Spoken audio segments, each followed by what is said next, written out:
Hello and welcome to this program's shorter option. Today we're going to focus on recovery. So I'm going to show you some foam rolling and some release work that you can do to stay out of pain and to get into deeper ranges of motion and help promote recovery. I'll link all of these in the description below if you're interested. This one I believe has actually changed names recently. I think the company was acquired, but it's called an Acumobility. Notice it's kind of like a ball that's flat on one end, so you can put it against the ground. This one is just a ball with some little spikes on it that can also come apart to kind of similar to the other one, be flat. So this one can be really good for working on your feet, for example. And of course the foam roller, these help you get into smaller areas and the foam roller into bigger areas. So let's start with the bigger areas and we'll kind of just do some full body foam rolling first. Now, just like any workout, I would recommend you be a little bit warm here first. So maybe just walk for 5 minutes, nothing crazy, but just get a little bit of blood flow first. I've already done that. So then I'm gonna go first sitting on the ground with the foam roller behind me. And then imagine I have a jersey on my back. Right where the text would be is where I want the foam roller. Hands behind the head, not craning my neck forward, but elbows wide, and just kind of lifting up the bum a little bit and doing these little micro oscillations back and forth. Then from there, inching up a little bit, same thing, oscillate there. And then from there, a little bit higher up. You might get some creaks or some cracks or snaps or pops. Not a problem as long as it's not too painful, which, speaking of pain, when it comes to foam rolling, I would not say foam rolling is usually very comfortable. Some body parts it can feel kind of like a massage, but a lot of times it's a little bit uncomfortable. But it shouldn't be like explicitly causing pain. So I would say on a scale of 1 to 10, you want to be at maybe like a 4 to a 6 when you're foam rolling. If you're above that, you need to adjust or maybe get off of a trigger point that's a little bit too much right now. Okay. Another thing you can do for your back, coming back to that same spot where the text on the jersey would be, hands behind the head, is just little extension over the foam roller. However, you don't want your ribs to flare too much, so I'm just going to show you. If I go too much, my ribs kind of flare open, so I'm going to try to kind of keep my ribs in. I can also think of tucking my chin for that, and then just inching down, a little extension over, not too much, and then almost like a little crunch up, and then inching down. Again, a little extension, but not too much for the rib flare. Kind of tuck at the pelvis to avoid that, and then curling up, and maybe one more time. So notice I'm also not doing this for super long, maybe like 30 seconds per body part or per strategy. So there's kind of like the trigger point release and the oscillating. So now that I've kind of got a little bit more ability to rotate and extend through the thoracic, the upper mid back, now let's try maybe some big muscle groups. So let's say maybe you're going to be hinging or squatting. Often the glutes and the hips get kind of tight. So first, sit on your foam roller and one leg out, one knee bent. Just kind of, again, a little bit of oscillating here. Now, one thing you want to be mindful of with foam rolling is the rest of your body's posture. So like right now, I'm a little bit dumping into this shoulder, see that? So I'm gonna actually make an effort to either make a fist and kind of push out of there, that already feels better on my neck and shoulder, or to have my full palm flat. But I'm gonna try to avoid this kind of like just the fingers and then the palm up. That's pretty rough on the hands, which also might need release work. So now, if you find a spot that's kind of like, ooh, feel free to kind of sit on that, breathe into that spot. And as you exhale, again, trying to stay pushed out of any other parts that could get cranky, imagine that trigger point releasing. And then if you want to go further with this, you can kind of come into this figure 4 position, and you should feel even more glute here. Now, another thing you can do with the oscillating is kind of go side to side. See how that feels? And then once you've done that on both sides, or on one side rather, do it on the other side. Now, you don't have to do everything on both sides. If you just have a cranky right hip, feel free to just do release work on the cranky right hip.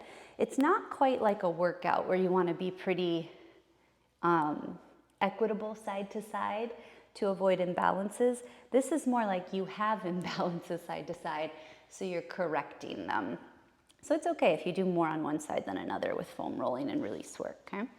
All right, from there, let's just go down into the hamstring. So I was sitting on the foam roller, and I'm gonna straighten my legs out a little bit, put my hands behind me, and kind of lean back, but again, trying to avoid those pancake hands.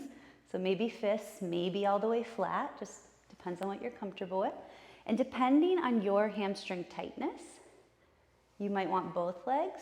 You might be able to tolerate one leg crossed over the other. And then you might find one of those tricky points. And if so, you could kind of go back and forth with a little oscillation. You could breathe into it. Imagine it releasing.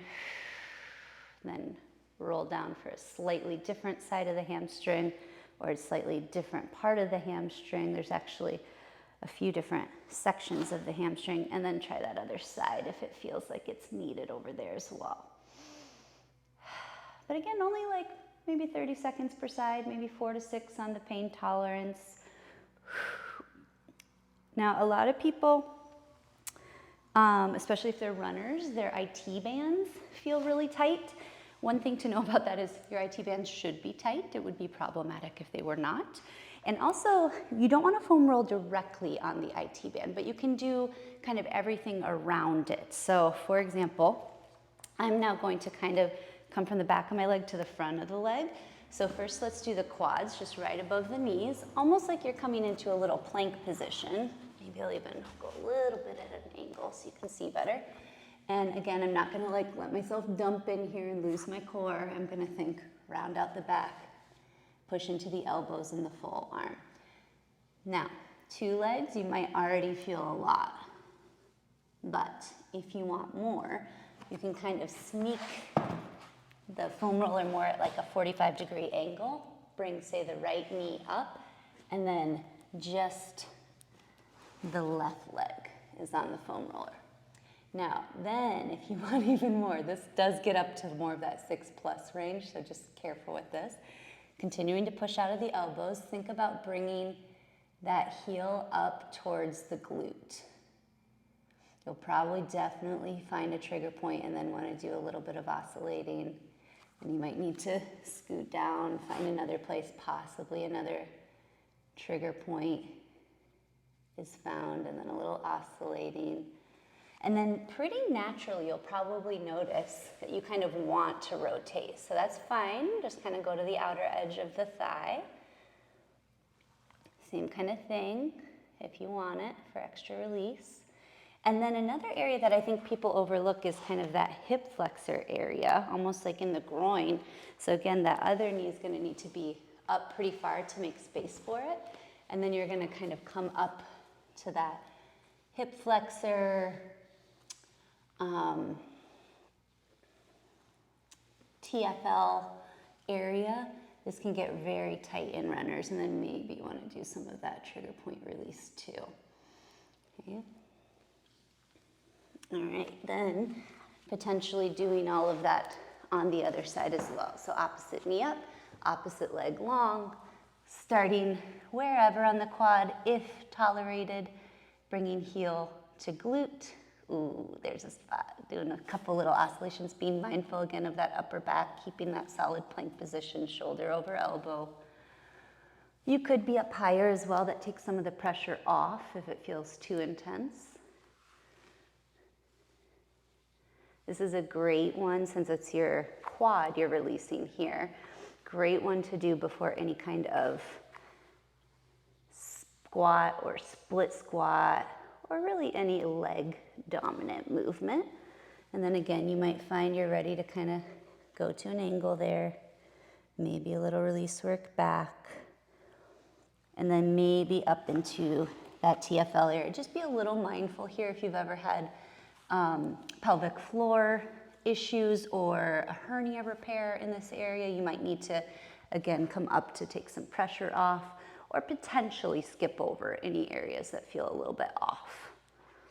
Okay, then the only other one that I would recommend for legs, well, you could do your calves as well, I'll show you that, but foam roller towards me, and then kind of again coming down into that plank position. We'll do, actually let me go diagonal so you can see better.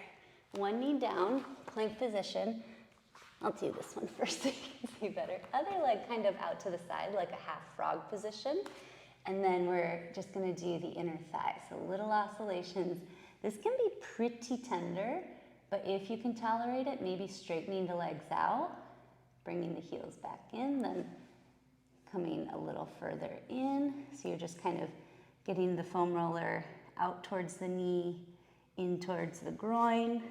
And this again can be fairly uncomfortable, but shouldn't reach like further than a 6 out of 10 of discomfort. And then that other side. A lot of times we do so much abduction where the knee's coming out to work the glutes that we kind of forget the inside, the adductors. So we need to work on them as well, coming in towards the midline and then releasing that as well. I definitely get a few kind of like pops and cracks when I do this, but it's kind of in a hurts so good way. And that's a lot of how foam rolling feels. All right, last one, especially if you have tight hammies, this might be a helpful one. The calves, so kind of like the hammies, avoid those pancake hands, maybe hands towards the glutes or those fists, whatever feels better. And then possibly both legs or possibly one leg over the other for a little bit of calf release. And just don't forget your breath through this. At any point, taking a little break, because the rest of your body actually gets a little bit of a workout, almost like being in a plank, just from holding yourself in these positions. And then maybe a little side to side, if you find a tender spot, breathing into it. And then mindfully, intentionally letting that go before you find another spot. Now, the only thing you might notice I'm skipping over, other than maybe the IT band directly, is I'm not going directly on joint. So I'm not like on my hip joint. I'm not on my knee joint. I'm not on my ankle. That would be very hard to tolerate, and it's just not the point of foam rolling.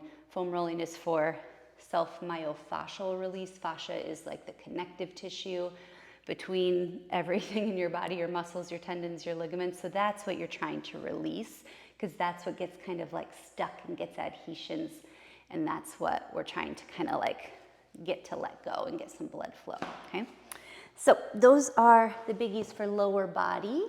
I'm gonna show you one more for upper body, and then I'll show you a couple things for the smaller release tools. So on the upper body, since we already did some of the upper back, we're gonna kind of do some pec release and some lat release to get the front and back of the body moving a little bit better. I do have a microphone here, so I'm gonna probably just show you on this side, okay? So first, you're gonna come down on your front, and you're gonna think foam roller out in front, and almost like the foam roller's kind of going into your upper booble region and a little bit into the armpit. And then you're just gonna kind of use this edge of the foam roller to give yourself a little massage back and forth. That's the oscillating. And then if you find a spot, you can do kind of like a wax on, wax off situation. That one can feel really good to release tight pecs that might be having you round forward from too much phone or computer use. And then kind of 45 degrees back in the armpit region, you might need to almost prop yourself up a little bit with your other arm. A little bit of oscillating. This one I kind of like to go back and forth with the lat. So my opposite knee is coming up. My foam roller's 45 degrees down through the armpit. Possibly even just a little bit of retraction with the elbow feels good. And then you'll probably feel that lat and kind of naturally want to roll over and up. So down, maybe a little wax on, over and up with a little rotation. Once you're over and up, if you want to keep going and do a little bit of that side lat muscle. Ooh, the lat muscle is what you're using when you do all your vertical pull downs, like a lat pull down, or your chin ups, these long muscles along the back. So then we can try it on the other side, maybe even starting on the back on this side, and then kind of rotating that hand over. You will find tricky spots there. You don't have to stay right on them, but if it feels good and necessary, you can. Then that opposite knee comes up. Foam roller about 45 back, possibly some oscillation, and some back and forth movement there. And you might even do a little bit more extension now to end, just like we started, and just notice how much more smoothly things are moving now. Oh, I just thought of one more while I'm at it. You can also sit on your foam roller, lie back. You would need a full size for this. So if you have a shorter foam roller, this would not work, but the long one. And this one, if you kind of retract your shoulder blades down, come into sort of a W position, you can do some snow angels. So all the way up, inhale, exhale, kind of push your back into the foam roller, pelvic tilt up, and elbows down like you're drawing a snow angel. Then let that go, inhale, kind of a little arch in the back, and then exhale, spine to roller, contract the elbows down. You could probably do this up to 8 to 10 times. It feels really good. And also just in this position, hands out to the side in a T, you'll feel this all down the biceps and arms. This is a great chest opener and pec release. So if you ever have neck pain, or if that posture is something you're trying to work on, maybe tilt that chin down. This can be a really good one, and just a couple little shoulder rolls each way. Also hands up, you can kind of just do some scissors forward and backward for some more release and some more massage of the erector spinae, those muscles right along the spine. Then moving on from the foam roller, which is larger tool and therefore better for just general large muscle release, to these smaller tools, which can get into smaller nooks and crannies in the body and therefore be good for little trigger point releases or more chronic issues.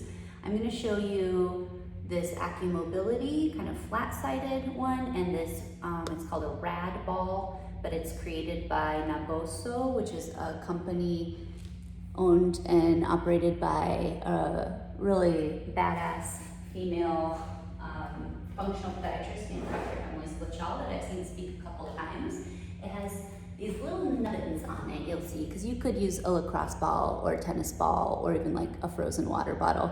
But these little nubbins kind of get all the receptors on the bottom of your feet activated, and then there's so many receptors that communicate with your brain back and forth, so that can be really good for reducing pain feedback loops. So I do this every morning as I brush my teeth. I roll out my feet, especially if I'm running regularly, because the fascia on the bottom of your feet, your plantar fascia, which might remind you of the term plantar fasciitis, which is something runners often deal with. It's very painful, can get really, really tight, and you just want to keep it nice and released. So I do this for like 30 to 60 seconds per foot.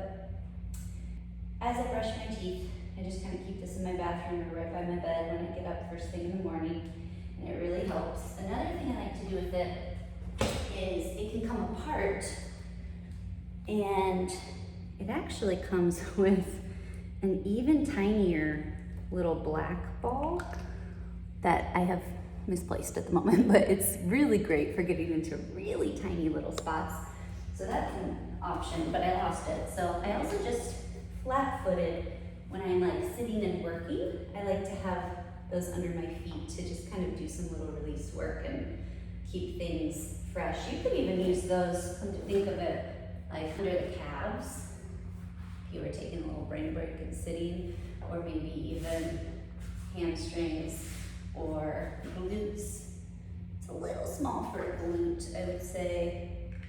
Probably better as a ball for the glutes. Yeah, that's better. So it just kind of depends, but that can get into such a more targeted spot than the foam roller, just because it's so much smaller. So definitely try that out. And it's also, in my opinion, a little less painful, at least this one. This one, not gonna lie, this one can be a little bit painful because it's just very targeted. So I'll show you. Right now I have a little bit of shoulder impingement going on, so this area has been very tender. Now, if it's super tender, I might actually want to do this standing up at a wall because the edge is flat and the camera's not great, so I'm going to kind of squat down and show you, but you would probably want to stand. You can put the flat side against the wall, and I have it kind of around my shoulder blade, and I'm finding a good spot. And then when I find that good spot, I'm going to try to keep pretty good pressure on it. I might want to do a little bit of like an angel wing to release it. Or again, when I find a particularly spicy spot, a really good breath in, a breath out. So this is going to be easier to tolerate in this posture, upright, maybe a cross-body arm action if it feels useful. That's going to be a little easier to tolerate, but then as I do that release work, or as it's healing and I'm feeling better, I might be able to bring it down to the ground, flat side to the ground, and do this in a supine position. And this is going to feel more intense because of the gravity pushing down on me. So your mileage may vary again, 4 to 6 discomfort. This one could get up to like an 8. And I would still say you're probably okay, unless it's like, wow, I cannot breathe through that. Then you're probably like on the joint or on a particularly inflamed area that needs potentially a PT or a massage or an anti-inflammatory, which I'm not one to push Advil on people, but if you're in enough pain that it's like preventing you from sleeping, preventing you from getting work done, for a couple of days taking some Advil and then scheduling a massage, if it gets better, doing release work, going from there if it doesn't get better, seeing a PT, seeing if there's something you need to strengthen. Those are all tools in your toolkit that I encourage you to utilize. But the more I do this, the better it feels, so I know I'm moving in the right direction. Then when that feels better, I might find a slightly different trigger point spot, breathe into that. Exhale and imagine melting over it. See if I can get some movement there. And yeah, that just feels so much better. Where this morning, after PT a couple days ago and some work yesterday, I was feeling pretty forward, and this has now helped me, between the foam roller and the tools, feel like I can get the shoulders back and down, I have less neck pain, I'm moving better, breathing better, and basically that's gonna persist through everything. So imagine had I not done this release work and I go to lift weights, let's say I'm doing a lat pull down or a push up, and all of this has just kind of remained stuck. I didn't do any release work.